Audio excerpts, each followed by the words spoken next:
Bonjour, je suis le pasteur Nicolas Rinderknecht du Nouvelle Église, une nouvelle église qui se situe à Marne-la-Vallée.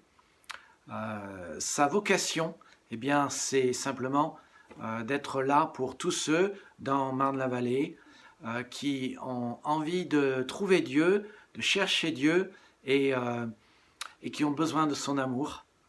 Ce qui est au centre de notre église, c'est la bonne nouvelle. Et nous diffusons la bonne nouvelle, nous expliquons la bonne nouvelle, nous prêchons la bonne nouvelle le dimanche. La bonne nouvelle, finalement, ce n'est rien d'autre que l'amour de Dieu qu'il a pour chacun de nous, pour vous comme pour moi. Et nous trouvons dans l'Écriture, la Bible, les 66 livres, l'Ancien et le Nouveau Testament, 7 preuves de son amour. Nous pouvons savoir avec certitude que Dieu nous aime.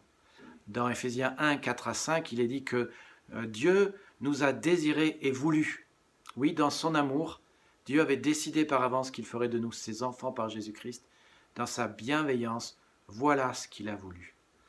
Et donc chacun de nous peut être certain que Dieu l'aime, parce que Dieu l'a désiré, parce que Dieu l'a voulu. Aucun de nous sommes le fruit d'un accident, aucun de nous sommes la surprise de nos parents, aucun de nous sommes un enfant illégitime. Pour Dieu, nous avons été voulus et désirés, et c'est parce qu'il nous aime qu'il nous a créés. Après, deuxième preuve de l'amour de Dieu dans sa parole, c'est que il aime tous ceux et celles qu'il a fait. Dans le psaume 145, verset 9, il est dit « Le Seigneur est bon envers tous, son amour s'étend à tous ceux qu'il a créés. » Tu as le souffle de vie aujourd'hui, tu peux rire, rigoler, tu arrives à penser, tu as le cœur qui bat, c'est parce que Dieu t'a créé, mais c'est aussi parce que Dieu t'a créé pour t'aimer.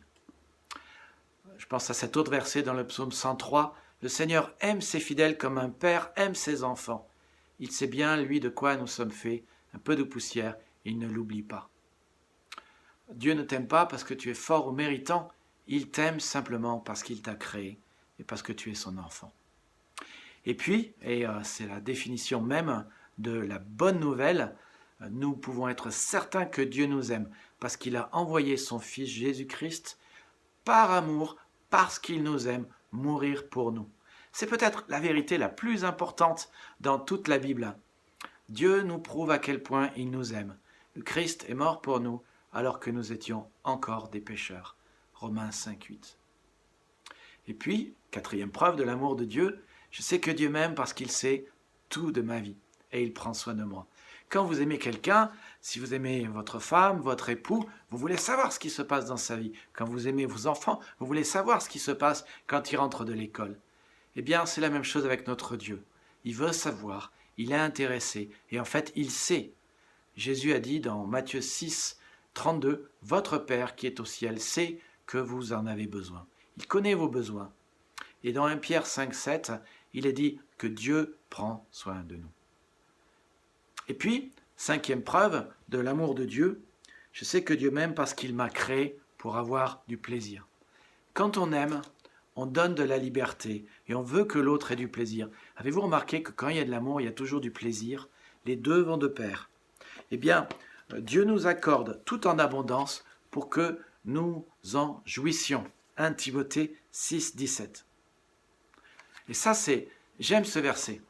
Parce qu'il y a plein de gens qui pensent que être chrétien, c'est être triste. Être chrétien, c'est renoncer à plein de plaisirs. Être chrétien, c'est être morose.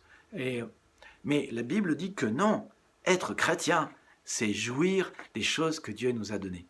Il y a des délices éternelles, d'abondante joie devant ta face, des délices éternelles à ta droite, dit le psaume 16, 11.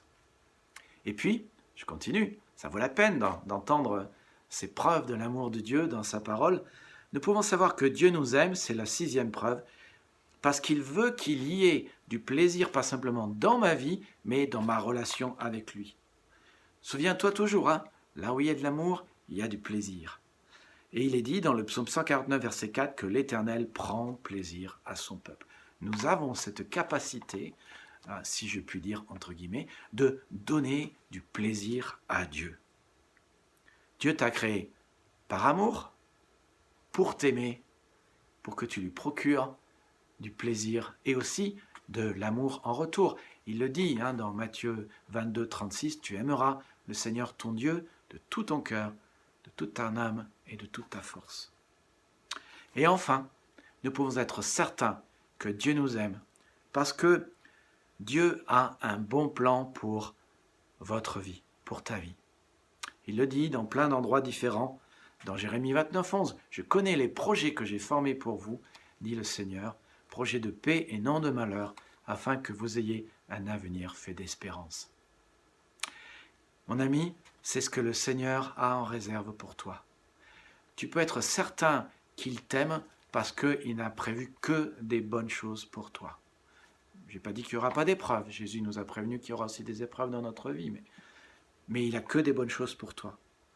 Et dans Deutéronome 30, il dit « Aujourd'hui, je place devant vous la vie et le bonheur d'une part, son plan, se laisser aimer par lui, savoir que Jésus-Christ est mort pour que nous n'ayons pas besoin de payer pour notre péché et que nous ayons la vie éternelle.